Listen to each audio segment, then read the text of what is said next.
I went from being one of the cringiest, worst people you've ever seen on video to eventually becoming the face of one of the biggest fitness brands in the entire world for their video platform. This is exactly how I took my camera skills from horrible, cringy, and awkward to being big enough for the biggest platform in the entire world in the fitness industry, and how you can do the same thing for yourself.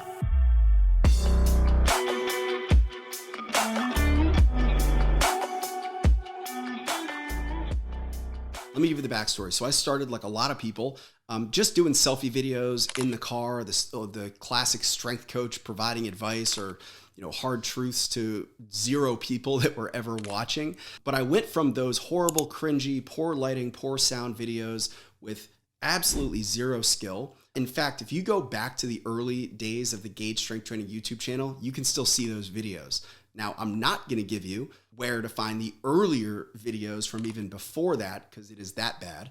But you will see very evidently that I did not have natural skills in front of a camera. To fast forward a few years later, I was hired by Total Gym to be the face of their video platform, Total Gym TV, to be the face on camera in front of hundreds of thousands of Total Gym customers around the world. I'm going to show you exactly the skills that I developed and the tools that I implemented to get better on camera and learn how to have more of a presence to elevate my career. So the first thing when it comes to video camera skills, there are people that are naturally gifted, just like naturally gifted in athletics or people that are born naturally tall. There are people that are just going to be good on camera.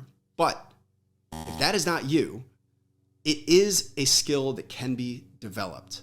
So why should you focus on developing your presence and ability in front of a camera? Listen, this day and age, everything is shifting more towards video content and putting yourselves out on video. People are not sitting and reading long form blogs or content pieces. Images these days are just not capturing attention quite as much. The video is something that is more eye-grabbing and is more engaging than anything else.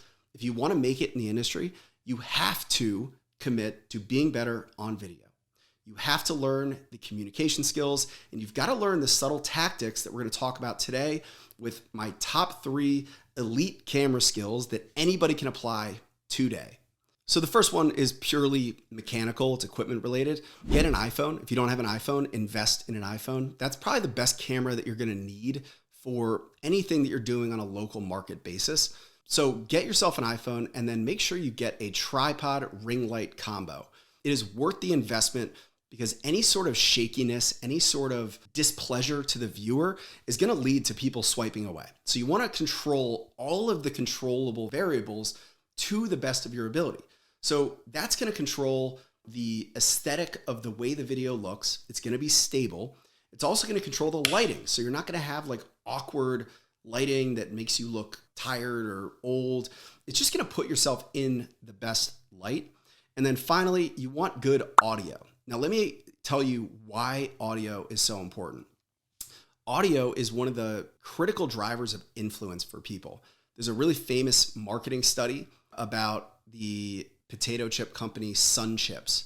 Now, obviously, Sun Chips is very committed, or at least, listen, they're probably not, but claims to be very committed to organic ingredients and taking care of the environment.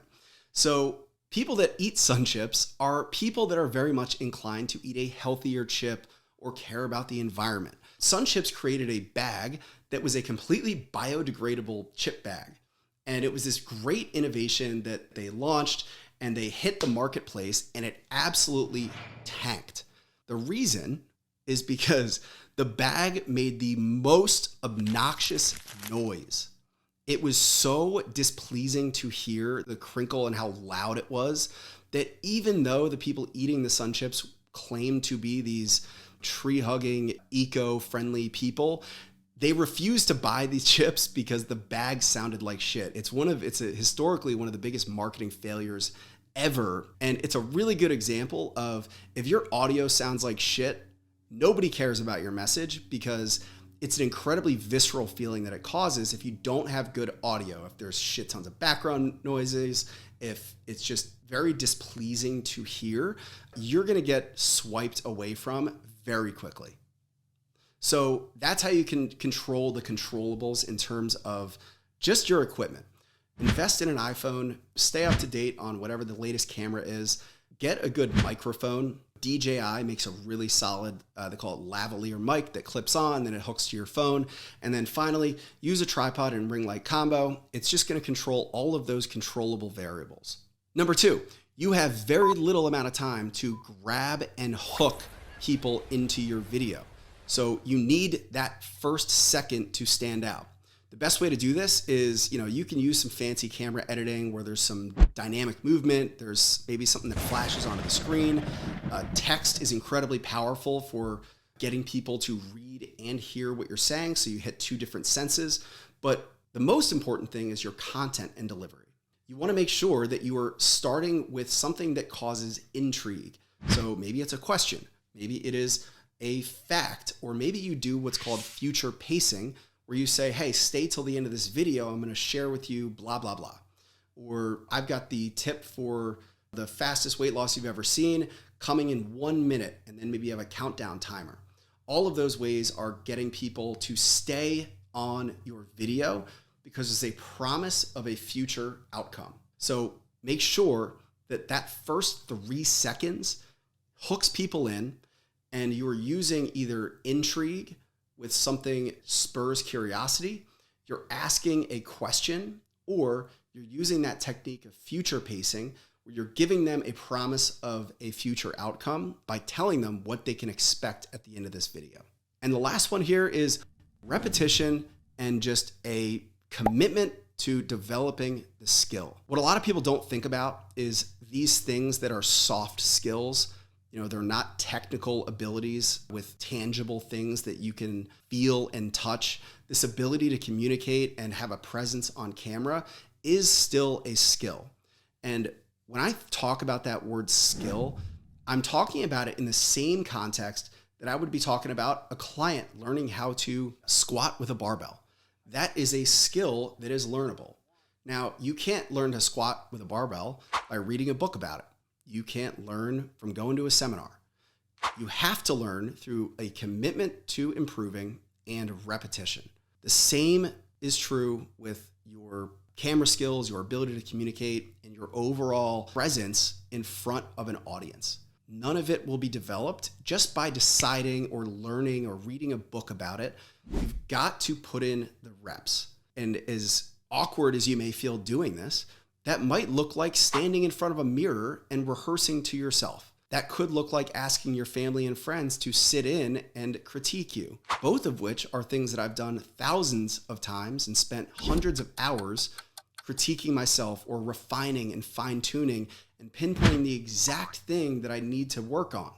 This is the idea of deliberate practice. Having a process, knowing exactly what to work on, and just hammering those really fine repetitions that move the needle in the video.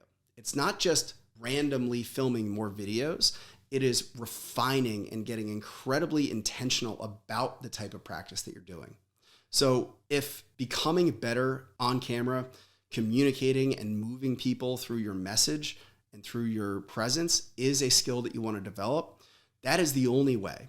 Installing those 3 tips, the tactical, the equipment side of it, using hooks that actually speak to the emotion of the people watching, and to practice relentlessly until you get better and don't give up until you do. Some people are going to be naturally better at this than others, but it is a learnable skill that anybody can make progress on. So install those practices and I guarantee you will be better on camera before you know it.